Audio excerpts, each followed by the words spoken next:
Yeah. Uh-huh.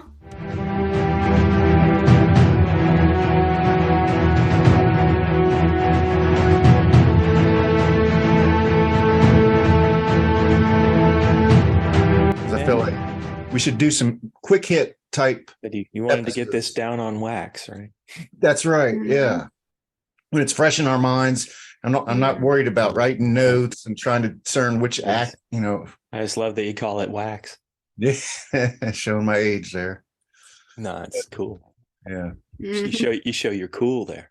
Yeah, that's what I'm trying. That's what I'm going for. The cool. Like the Beastie Boys. Yeah. In fact, that's interesting. What kind of RPM? I just listen to wax. I'm not using the CD. That's interesting. You brought up being cool because we were just watching the Pope of Greenwich Village. And I was talking about how I haven't seen that since I was 15, probably. They're playing stickball, and they were playing in their zoot suits. Yeah, they had like their coats on and their fancy shoes and shit, their Armani stuff, and it's like suddenly they're playing cool ball, because they were like doing a little dance when they were playing too. It's like they had a cigarette, you can't like do a full wind up. You gotta be like laid back. Yeah, but they're doing like a I kind of remember it. Yeah, but Lisa told me that wasn't cool. So no, that dance was not cool. That was definitely white guy dancing. All I remember about it is I just wanted Eric Roberts to get his ass kicked throughout the whole thing. Oh absolutely. Yeah. Right. He's sitting there, and I'm like, yeah, he's gonna die. I just remember, fuck this guy all the way through. So, right. Good job by him. Everything he could do wrong, he did wrong. Yeah. And then he was my thumb. What was his name? Paulie or something? Paulie. My thumbs, Paulie. They're going to take my thumbs. Right. Did they take both or just one? I don't know. Fuck your thumbs. I think it was just one. Yeah, exactly. Right. That was 15-year-old me's feelings on the matter. So do you feel like his character was grating? I felt the same way. Do you wait? Okay. Sorry. Yeah. Do you feel like it was a grating thing, or do you feel like that it was a good performance that he was so annoying? Yeah, I mean, it had to have been a good performance. Yeah. I'm sure he was supposed to be grading like that. Right. I don't know, though. He's known for being difficult to work with. Yeah, but I mean... And Julia Roberts will not speak to him. Really? They haven't spoken in over 20 years. That's pretty clearly what they wanted for this role, though, I think. They wanted somebody that you're going to hate. But I thought that... And also, let me... Okay. Yeah. Wasn't he the original Marty McFly, and they replaced him with Michael J. Fox? I thought that was... Maybe I'm getting him mixed up. I thought it was Eric Roberts. I thought it was like Crispin Glover or somebody really weird. Like no, Crispin Glover was his dad. Oh, that's right. Ready for this. No, you might be right. It might have been. Or no, Eric Roberts. Who played the mask? Eric Stoltz. It might have been Eric Stoltz. Yeah, you're right. Okay. I'm pretty sure it was Eric Stoltz. I do get the names mixed up. Eric Stoltz. Yeah, because I really liked him. He just didn't play. I don't think he was funny. Yeah. But Eric Roberts, I mean, this was like comedy. Well, he was huge. Like he did Star 80 in the year before that. He was good in Star 80 or Star 80. And he was also, creepy fuck in that. Right. So it seems like he was like a shooting star at one time, and then it kind of dried up for him. Yeah. All his roles were kind of similar, I guess. But I did like him. And actually, he played kind of a creepy asshole in Babylon. Right. I think he probably had more of a role, and they cut a lot of it. It's his niche. Yeah. He played Margot Robbie's dad, and she made him her manager, which is why her career went nowhere. Right. He tried to exploit her. Mm-hmm. So just quickly on Babylon, thumbs up or down? Down and up, split. Okay. Cool. Babylon, I think that would have been a fantastic movie if they had edited about 30 minutes out of it. An hour. So I feel like it deserves credit. Minimum an hour. Okay. Back to for being a good movie. Back to Paulie's thumb. Back to 1984. Yeah. Mm-hmm. I think they only took one thumb. Well, let's do a quick reaction. We're about 6 weeks. Because he gave up his partner He only gave up the one partner, the safecracker, Barney. Well, we got a lot of movies to cover. So let's let at this juncture, would this be a top 5, say, movie for you of 1984? No. I'm going to say probably not for me either at this juncture. Maybe Polly gets whacked. We got a lot of movies to watch. We got a lot of movies that we've already seen that may rank higher or may not. But at this juncture, I would say probably not. What about you, Aaron? No, there's no way it's in my top. No, not in 1984. Right. Yeah. It's just too good a field, and it's not that good. I mean, I haven't seen it recently, so I don't know that, but I don't remember it being, yeah, great a movie. All right, but I just remember it being on a lot. Mm-hmm. Well, I think what's his name, Mickey Rourke, a lot of fans from Pope of Greenwich Village, but yeah. How really, long after it's an Eric Roberts was his motorcycle accident? I don't know. That's why they had to fix his face. Right. Well, what movie have you seen this weekend that you went to? I went to. That you want to talk about. Oh, okay. I've seen 4 of the 1984, or I've seen 3, and I was about to start a 4th. No, I've seen, is that right? 1, 2, 3. Yeah. I saw The Woman in Red, Starman, Children of the Corn, and the next one I'm going to watch is The Terminator. All right. So we've both seen The Terminator. So I've seen, we've probably seen The Woman in Red, but it's been quite a while. That's with Gilda Radner and Gene Wilder. And Kelly LeBrock. Yeah, but the best performance, best performance was Charles Grodin. Grodin, yeah. It might have been the best role I've seen Charles Grodin in. Okay. Because Gilda Radner did pretty good in that. Gilda Radner was great in it too. She was like this basically Gene Wilder saw Kelly LeBrock in the parking garage, and there was like a "some like it hot" moment. She walks over a grate and it blows her dress up, and she does this. I don't know if he imagines it or if she really does it, but she does this little dance over it while her dress is up. And up in his office, he sees her out at a desk, and he gets up his nerve to call that desk. And right as the phone starts ringing, somebody outside his window lowers a map or some kind of presentation board, so he can't see out the window anymore. And it happens to be Gilda Radner's desk. She answers the phone, and he asks her out instead of Kelly LeBrock, neither of whom are his wife, incidentally. Yeah. But it's really cringy. It's very Steve Carell, The Office kind of level cringe. Right. Well, I got that one on my list that I want to see for sure. I like Charles Grodin. What was that movie? Was it One Throw Mama from the Train? Midnight Express, was it? Where he was the inmate that was being taken back. He's always Ira to me from Seems Like Old Times. Chasing Goldie Hawn. He's hilarious. I like him. I liked him when he had that talk show. I like that movie. Yeah. He was on CNN, I think, at one time. Yeah. He was always like a really irritating guest on talk shows. He'd try to get Johnny Carson's goat all the time. And Letterman. Right. And Letterman. I really liked his sense of humor. In this part, there's one thing where they're like pulling a prank, and he's got dark glasses on pretending to be blind. And he walks into this restaurant and he's knocking things over all over, just wreaking havoc. And then his friend comes in and, apologizes, pulls him out, and then they're just laughing. Yeah. That was well, I'm curious about that. And I'm also curious about Gene and Gilda. Is this the first movie they did together? Probably.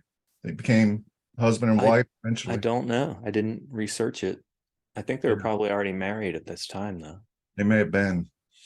So that's definitely on a to-do list for us. We haven't seen it. She might have even been sick at this time. I have. You haven't. Okay. Mm-hmm. So yeah, you look at she was always thin, but she looks a little too thin in this movie.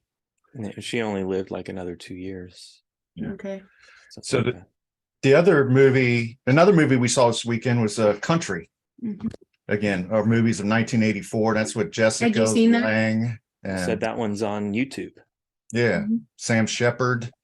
They're struggling. They own a farm. They're struggling farmers, and the FHA is coming along. They're late on their mortgage payment, and they're not late yet. It's an assumptive thing. You got Wilford Brimley in that one. Yeah, it's the FHA is foreclosing on loans of people that are late, but they're also foreclosing on loans that are going to be late in their estimation. And what they're doing is, when they sold their corn, which is their crop for the year, and they needed that corn sale to feed their livestock and keep their running costs going. And in the process of, they take all their money for the year. Yeah. So now they have nothing. They have nothing to live on. They have no food money. They have no livestock money. Right. So they're the FHA basically screwed everybody over so that they could foreclose on the loans and sell the farm and auction off all the stuff. Right. And eventually, of course, it gets to the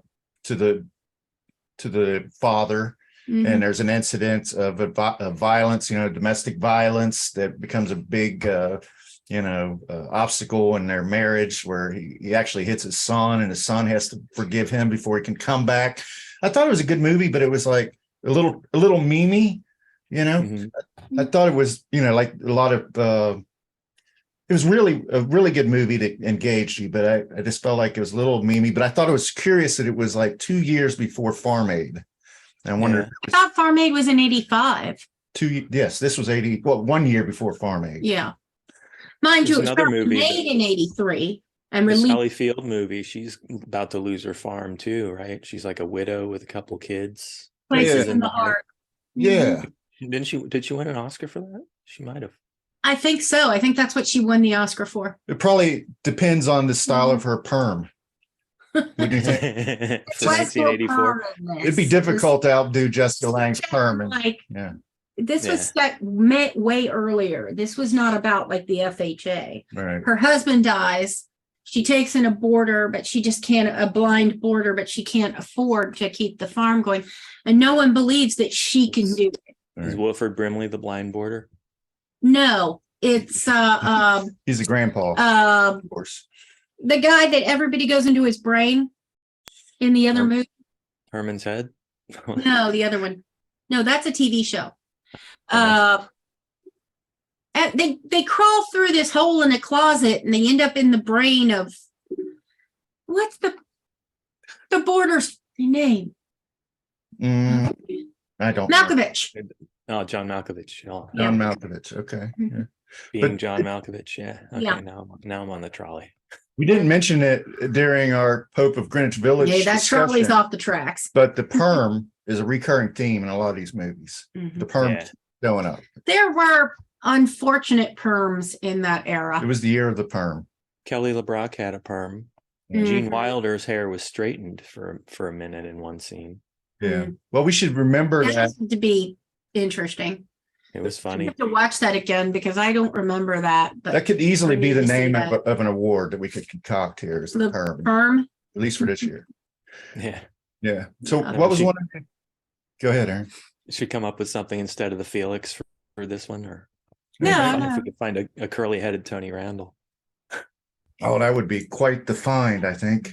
Just imagining that. Yeah, I'm sure it didn't happen, but it might have. It might have. You never know. Now we got a real assignment. Now we got to Photoshop it. Yeah. It was the mid to late. I had an unfortunate perm incident during that era.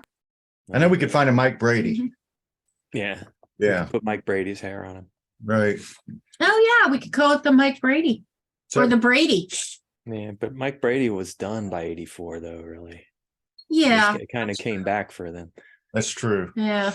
Well, what's another one of those movies you saw this weekend? You listed them, but let's talk a little bit about them individually. You mentioned Corn a second ago, so I'll go with Children of the Corn. First time I saw that one. Okay. I remember I did see it. It's been a long time on that one, so I was holding that off. That was creepy. to see if I'd have time to rewatch that. But it was creepy. It wasn't as creepy as I thought it was going to be, I guess. Were you watching it during the day? Reputation. No, I watched it last night, about 10 p.m. I just kind of remember, like you're supposed to, you know. Yeah, right.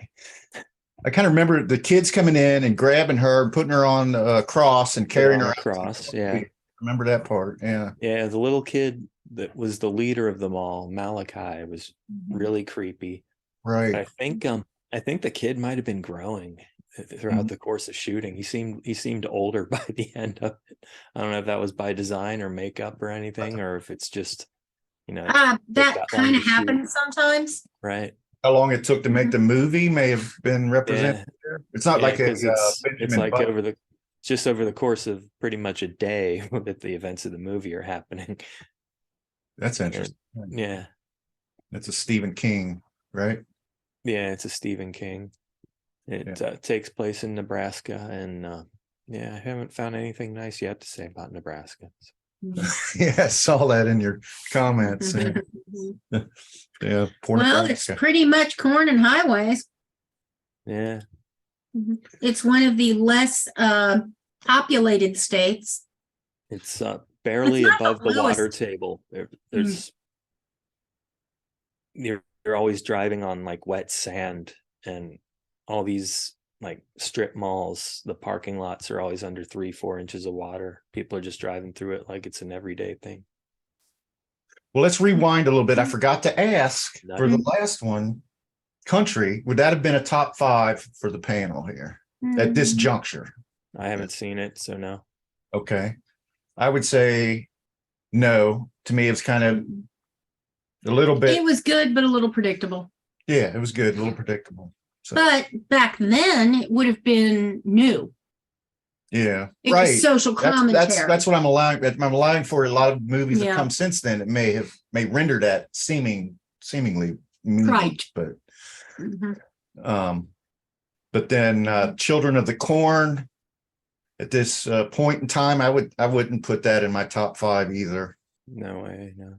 I know a lot of Stephen King fans may disagree, but there's some real heavy hitters this year. Starter too. I'm not a huge Stephen King fan, or never was, other than The Shining, but The Dead Zone made it into my top 5 in the 1983s. So. True. Of the 2 movies that year that are based on Stephen King, I would choose Firestarter over Children of the Corn. Firestarter? Yeah. Not that either of them is making my top 10 or my top 5.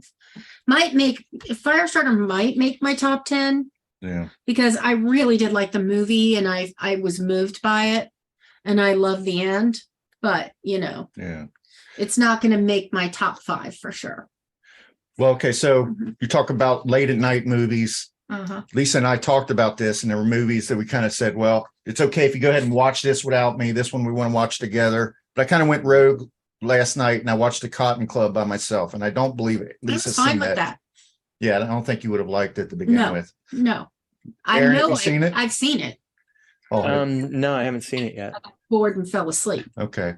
Well, this movie it's on HBO Max or Paramount Plus, one of them, right? I'll be able to watch it. Yeah, this movie is legendary for being. Did you watch it on YouTube or Paramount Plus? I don't think I want to disclose where I watched it.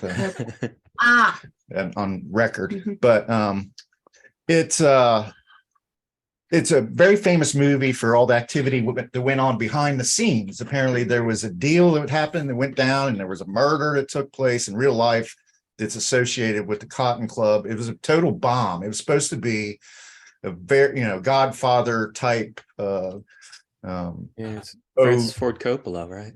Yeah, an ode to the 1920s, the Roaring Twenties. Probably. I found it to be a pretty compelling film, and it was interesting. I thought it wasn't bad, but it didn't make the money. That's why it was considered a bomb. In retrospect, it was weird to see Nicolas Cage as a badass gangster hitman. That was kind of weird. I feel like it's got Gregory Hines and Diane Lane. Yeah, Herman Munster, Fred Gwynn. Fred Gwynn, he was really believable as a mob boss, and that could have been like a huge Fred renaissance. Gwynn was a good actor. I saw him on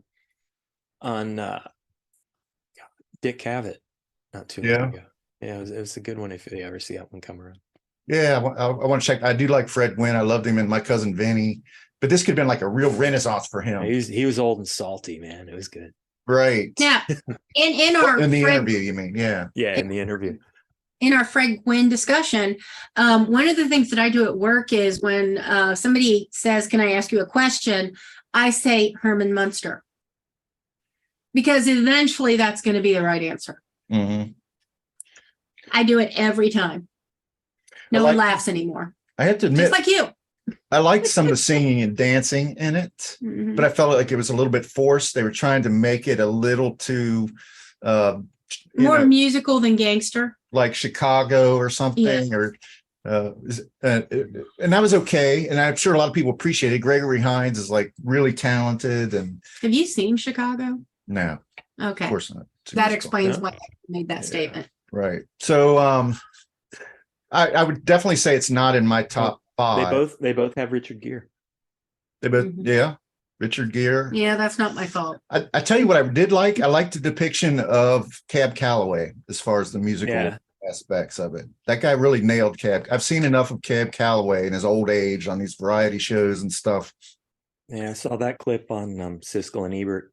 Yeah, he really nailed that. That was good. So I would not put it in the top 5. He was cokey. Yeah, right. Minnie the Moocher. Yeah. Is that the one they showed, Minnie the Moocher? Yeah. Because he did a couple numbers there at the end. It was a long sequence. It was wild. Yeah. I might have actually seen that on cable or parts of it, but I've never sat down and watched the whole movie all the way through for sure. But I do remember, like, the old days flipping through cable, I'd watch the Cab Calloway bits. Right. Yeah. Well, it was all tied in with a powwow that the mob bosses were having at the club. It had Fred Gwynn, and it had the guy from Who Framed Roger Rabbit. Yeah, Bob Hoskins. So it was well done. It was a well done movie, but good actors. Yeah, but good script. It bombed. No, there was historically just something about it that didn't work for me. Yeah. So what's another? Okay, not a top 5 for me. Aaron. Obviously, not a top 5 for you, Aaron. Probably you haven't seen it yet, right? I'll watch it, but I mean, based on the titles here that I've seen, I can see that I know will be above it. Probably, right? I mean, likely be above it. I mean, I doubt it. We should put out a caveat that there's some seriously heavy hitter movies this year. So just because it's not a top 5 doesn't mean it's a bad movie. Yeah, top 5 is going to be a tough one to crack in this year. Right. 19. And none of my movies that I've watched so far would be top 5. They're just movies that I thought I should watch to have a broader. Top 5 are probably movies you've already seen. Well, they're some of them are like The Woman in Red I'd seen, but not really watched probably. Yeah. Right. So what you got next? Yeah, and you watched a lot of those movies on cable because we got cable in 85. Yeah. So in 86, those movies were on, like during the afternoons on the weekend. Yeah, it's basically your choices were, cartoons in the afternoon that are for little kids or whatever's on HBO. Yeah. Oh, we didn't have HBO. Whatever's on the movie channel. Yeah. Right. I had them both. See, I got 2 more movies, or I guess one that I've seen really. Starman. Okay. What do you think? Philip hasn't seen it yet. I liked it. It was I've seen it at least twice. It's a cool story, and I like Karen Allen anyway. She's the one from Animal House and one or more of the Indiana Jones movies. Right. I think the first 2 Indiana Jones. Yeah. I think she came back. She came back for one of the later ones. No, it was the first one and the one with the kid. Yeah, 1 and 5. He's Shia LaBeouf's mom. Right. He didn't know he had a kid. Right. She was kind of like Carrie Fisher, just one like a nerd wet dream back in the day. There you go. She sings in this along kind of she sings a little duet with Jeff Bridges, and in Animal House she sings a duet with Timothy Hutton. Yeah, is that Timothy Hutton? I can't remember if Timothy Hutton is the protagonist in Animal House, like the main dude. Yeah, because Otter, I think, is the one that sings with. I don't know. Oh, okay. Yeah, I think that's Otter, isn't it? The guy from Fletch. I remember. Tim Matheson. Matheson. Okay. Right. Yeah, he was. I didn't know he was in Fletch. I thought that was Chevy Chase, and then now. Yeah. Well, not to spoil Fletch for anybody, but yeah, Chevy Chase was being paid to murder Tim Matheson, but in reality, Tim Matheson was going to murder Chevy Chase. But Chevy Chase figures it out because he's Fletch. Right. Right. Well, and they say now figured it out. Figured it out. It was something your wife said in bed that we're roughly the same size. Because she was said he could put on one of my husband's suits or whatever. So, but we're not talking about Fletch. What are we're talking about? We are talking about Starman. Starman. It's got the dude in it. Of course, you're gonna got the dude in it. Yeah, he's a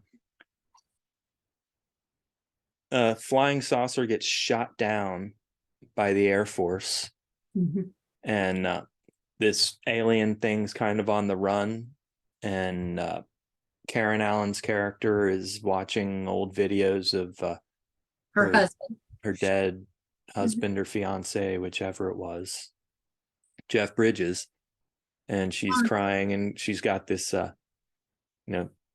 scrapbook of pictures, and there's a lock of his hair, and the alien force kind of finds the lock of his hair and replicates with the DNA, becomes a baby and grows to a man, like right on the floor.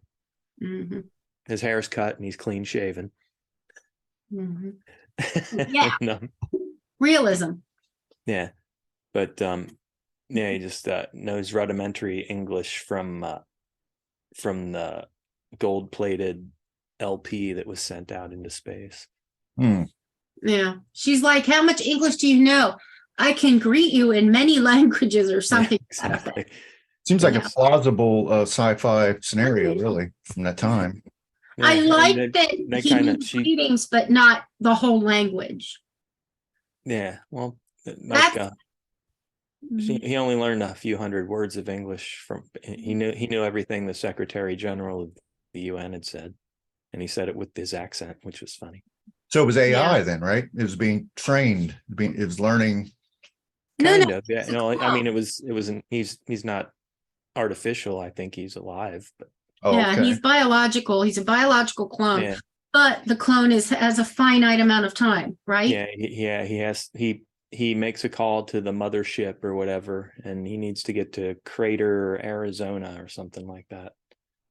And so he's got before that star over there. Oh, we call it the sun. Yeah, when it goes around 3 times and is straight up in the sky, I need to be I need to be here. Well, that's definitely on my list. So it's a road trip thing, and the road trip romance. It's on my list to watch, and just like anything, it's on my list to watch. It has the potential of moving into the top 5, It but does not. right now, yeah. I doubt it'll be my top 5, but it was a fun watch. I'm glad I watched it. You don't even like sci-fi movies. You don't like this. So I want to watch Amadeus before this is all over. Have you not seen it? It's another one I've only seen parts of. Oh man, I wore that out. I love that movie. But I'm not revealing, revealing my hand here, but love that movie. Beverly Hills Cop's probably going to be in my top 5. Yeah. Realistically. This is a banner year. Let's talk about. All right. So the movie I saw that I thought might creep into consideration, depending on the size of the room, but when we have our Rotisserie Cinema, it could be more than 5 that get nominated, depending on the number of attendees to our Rotisserie Cinema at this point.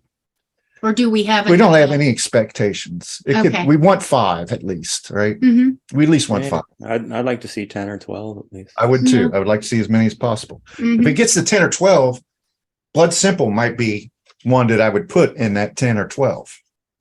That's the first time I've seen it. I'd heard of it, but it's a very interesting psychological thriller. Murder. It's a murder for hire mystery where a bar owner gets, he has a bartender that has an affair with his wife. And he puts out a contract. You mean Nick Tortelli, right? Nick Tortelli, right? Cheers. Remember Cheers? Yeah, Dan Hedaya is the actor. Yeah. He was Carla's husband on Cheers. Really good actor, Mm-hmm. And this movie has all good in this. Yeah. All kinds of the first Coen Brothers movie, the first Frances McDormand movie. Really? Yeah. Okay. I know why he left Cheers. They fired him because he was saying awful things about Carla. Oh, wait a minute. The actress. About Rhea Perlman? How she was ugly and he would never have been with her in real life. Was that Carla's first husband? Because she married the hockey player. He's the hockey player. No, he's not. Oh. No, he was. No, it's the hockey player that got fired for saying she was disgusting and ugly. Well, yeah. Nick Tortelli was her first husband, whom that's the one she had all the kids with. Right. Yeah. And he had the blonde wife. He's got a younger wife, and they had a spin-off show briefly, the Tortellis. Yeah. Well, I like his whole shtick, his like brooding, kind of, discontented the type of attitude. And he was good in this. And Frances McDormand was in it, which I love her as an actress. I really do. But, when she was young, she was very, she was kind of. She was attractive. Yeah. So, and then. Well, you like her now. Sam Shepard. Was it Sam Shepard? No, that was country. Yeah. I'm not sure who played the lead, the male. His name's John Getz. Okay. Yeah. Okay. Don't know him. But it was a good. I don't know him from anything else, but I'll see if he's notable. He was in The Social Network, Zodiac, and The Fly. Okay. Okay. Well. So I would put him. More recent than I thought. This movie's a climber with me. I really like this movie. Yeah, it's a good movie. I've got the Blu-ray. It's part of my Coen Brothers box collection. I think their first. Coen Brothers. Yeah, their first movie. Yeah, that's Frances McDormand's first movie, the Coen Brothers' first movie. Okay. So I'll watch it with you if you'd like to. They filmed a trailer with it was like with different actors, and they shopped it around for a year and finally raised like $1.5 million to make the movie. And it spent like a year in post-production. And so, pretty crazy story. Yeah. And it won a bunch of awards. Right. Well, maybe I should look at it. So but you don't have to wait for me. Not a top 5, but a climber. The trailer featured actor Bruce Campbell playing the Julian Marty role. Oh, that's fascinating. Now I have to watch it. It was shot by recent film school graduate Barry Sonnenfeld. We just call him Autolycus.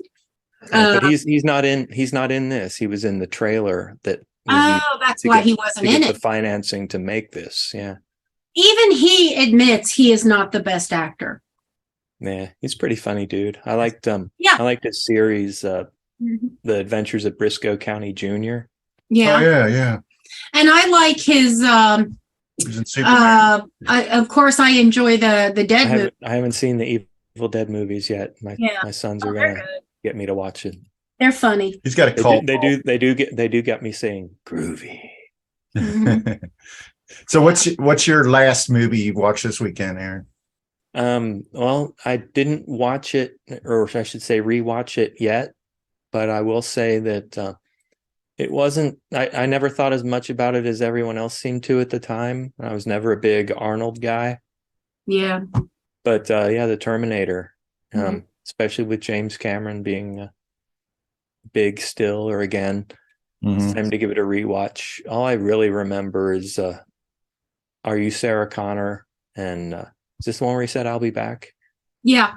And then was there an eyeball? It might even be the one where he says, Hasta la vista, baby. Could have been, yeah. Yeah. It's been since the 80s since I've seen it. And I've probably only seen it once. Now, in Terminator, no, I don't think it's the one where he says, Are you Sarah Connor? Because that's the one where he's helping her. So that's number 2. And the first one, isn't he supposed to be in number 1? But in number 1, he's the bad guy. Isn't he trying to kill her in number 1? Yes. Yeah. And then in number 2, he like kills a bunch of Sarah Connors, if I remember right. Mm-hmm. Yeah. Yeah. Trying to get the right one. And when he arrives, he's naked and he beats up a biker and steals his motorcycle and his clothes. Sounds right. He just happens to know how to ride. No, he's from the future. He's not from another planet. Okay. Well, and he's a computer. Now I could see this definitely covered in a biological shit cover. I could definitely see this nominated by somebody as their number 1, maybe. It's one of the earliest like blockbuster.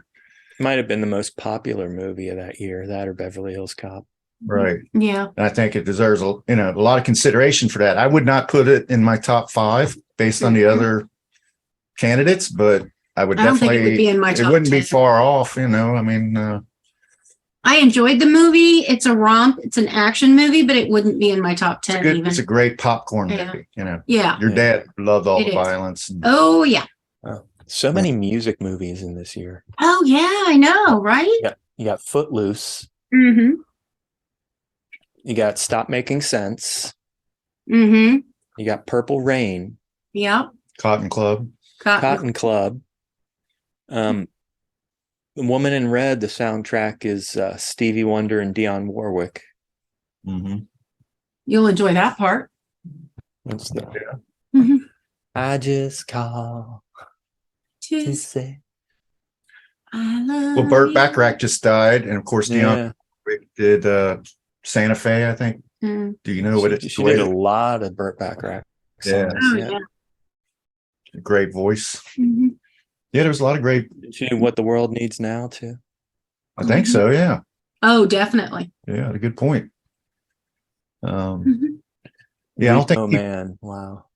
I don't think people realize. I think the. Seen it? Don't spend your time on it. I've seen it, but it's been a long time. Philip says it's a cult classic. It is a cult classic. Yeah, but that's not my fault. That doesn't make. Yeah, I mean it's. Anything that's. It's not going to put it on my list. Oh, Secret Honor, I need to watch too. It's the Robert Altman film about Nixon.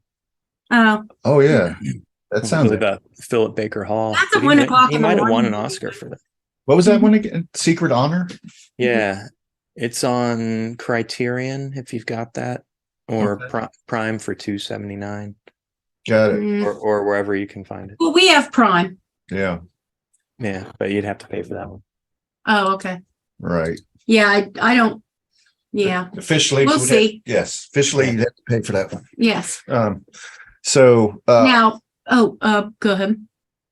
So that was your last one. So let's go ahead with let's kind of tie it up here. The last one that I saw, and I think you've seen it, is Splash. Oh yeah, and that was definitely. kind of a huge movie. It was kind of a confectionery, it was a fantasy. Daryl Hannah was at the height of her popularity fame at the time. Ron Howard directed, right? Yeah. Yeah. Daryl Hannah's in a couple movies in this year, I think. Yeah. Yeah. She's in the Pope of Greenwich Village. Yeah. There's Tom Hanks, right? And he was the leading man in it, and he's huge, of course. And it's a fun movie to watch. Not one that would make my top 5 at all, but I can see it's another popcorn movie, date movie. It's something that, back in the day when you didn't have the whole world of entertainment at your fingertips, you would probably look forward to taking your wife or a date out to a movie like that. Yeah. Get away from reality for a while. You really don't want to take somebody on a first date and have like somebody setting it up necessarily. I do have to watch Splash again. I do have to watch Splash again. I forgot John Candy and Eugene Levy were in there. Right. That's a good cast. I don't want to say heavy cast, but it was a good cast. I mean, John Candy was definitely a catalyst in it. Yeah, he definitely brings the cringe. Love Eugene Levy and everything that he does. Schitt's Creek. Best in Show. Yeah, all the Christopher Guest stuff.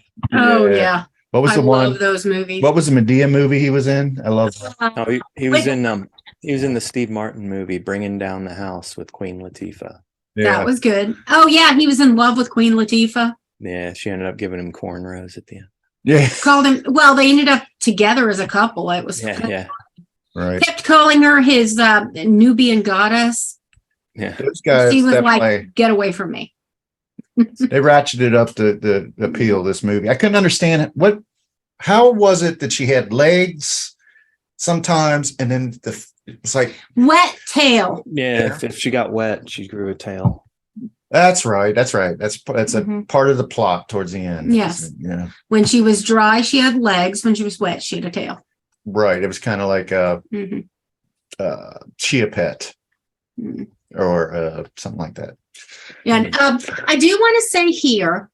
Did you ever watch Hotel New Hampshire? I read the book. I don't think I did watch it. Okay. Rob Lowe and some other people, right? Yeah, I'll probably end up watching that one. That is the one where the Jodie Foster and her brother end up in a hotel for a month trying to work it out. Right? Sounds right. My friends went to that with me and they were like, oh my God, that's disgusting. And I'm like, whatever. What's disgusting to think about either of my brothers that way? Huh? I bought the book on a whim at Thriftway at 3 a.m. one time when I couldn't sleep.